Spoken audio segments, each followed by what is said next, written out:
بسم الله الرحمن الرحيم الرحمن علم القرآن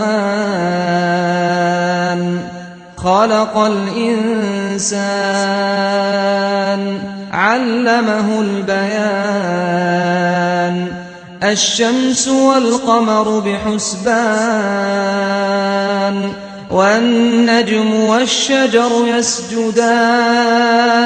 والسماء رفعها ووضع الميزان ألا تطغوا في الميزان وأقيموا الوزن بالقسط ولا تخسروا الميزان والأرض وضعها للأنام فيها فاكهة والنخل ذات الأكمام والحب ذو العصف والريحان فبأي آلاء ربكما تكذبان خلق الإنسان من صلصال كالفخار وخلق الجان من مارج من نار فبأي آلاء ربكما تكذبان رب المشرقين ورب المغربين فبأي آلاء ربكما تكذبان مرج البحرين يلتقيان بينهما برزخ لا يبغيان فبأي آلاء ربكما تكذبان يخرج منهما اللؤلؤ والمرجان فبأي آلاء ربكما تكذبان وله الجوار المنشآت في البحر كالأعلام فبأي آلاء ربكما تكذبان كل من عليها فان ويبقى وجه ربك ذو الجلال والإكرام فبأي آلاء ربكما تكذبان يسأله من في السماوات والأرض كل يوم هو في شأن فبأي آلاء ربكما تكذبان سنفرغ لكم أيها الثقلان فبأي آلاء ربكما تكذبان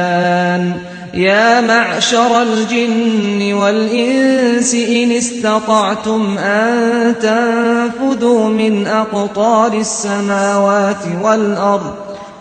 إن استطعتم أن تنفذوا من أقطار السماوات والأرض فانفذوا لا تنفذون إلا بسلطان فبأي آلاء ربكما تكذبان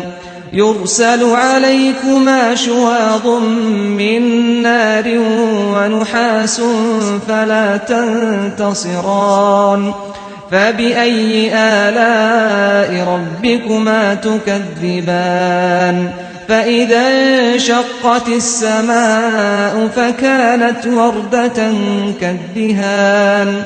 فبأي آلاء ربكما تكذبان فيومئذ لا يسأل عن ذنبه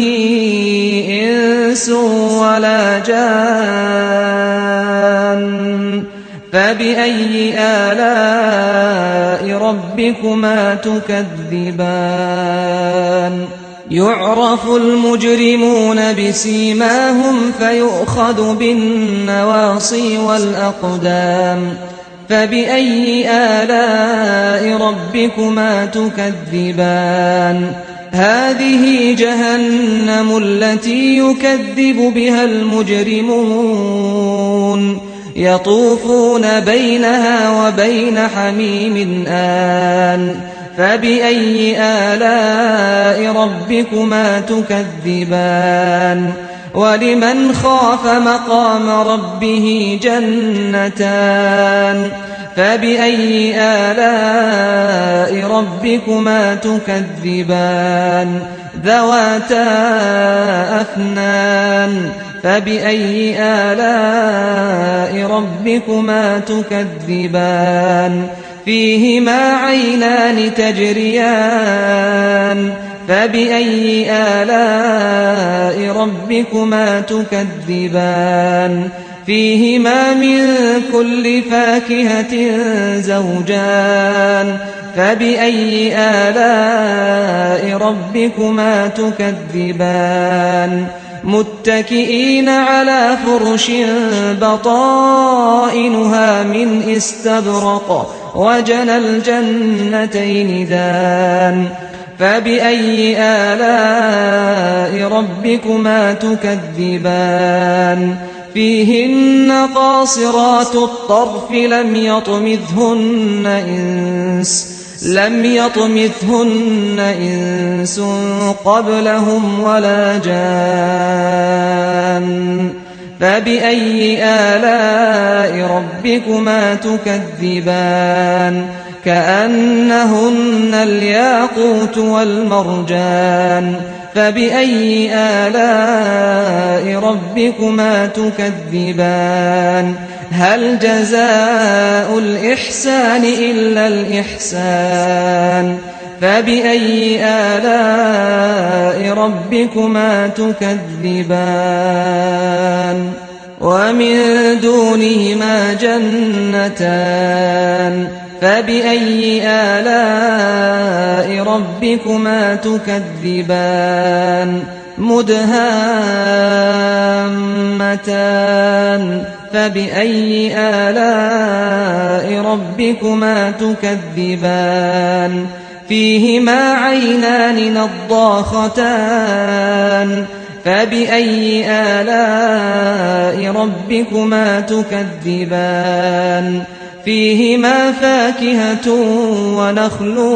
ورمان فبأي آلاء ربكما تكذبان فيهن خيرات حسان فبأي آلاء ربكما تكذبان حور